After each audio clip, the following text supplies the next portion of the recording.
ठाकरेंची शिवसेना आणि मनसे यांच्यात आज युतीची घोषणा झाली। या घोषणेनंतर मात्र काही राजकीय प्रतिक्रिया समोर आलेल्या आहेत, पाहूयात।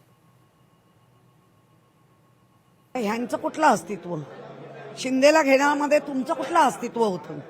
तुमचं अस्तित्व बुडत होतं का? म्हणून आमच्या घरावर डकाईत तुम्ही का टाकली? त्यामुळे आमचा आज आनंदाचा दिवस आहे।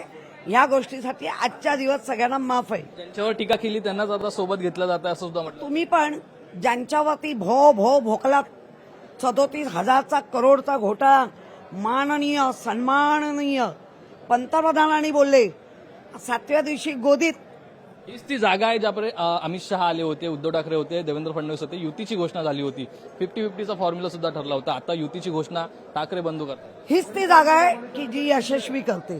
100% प्रचंड प्रभाव पडेल। आज राजसाहेब आणि उद्धवसाहेब एकत्र आलेले आहेत। यांनी आता येत्या काळामध्ये महाराष्ट्रातल्या मराठी माणसाला खऱ्या अर्थाने योग्य ते न्याय मिळेल, योग्य ते दिशा मिळालेली आता, आणि योग्य तो न्याय लवकरच मिळेल। राजकीय फायदा कधीच बघितला नाही, कधी पण बघितलेला आहे तो महाराष्ट्राचा आणि जनतेचा फायदा बघितलेला आहे। लोकशाही मराठी ऐका, पहा, जागरूक रहा।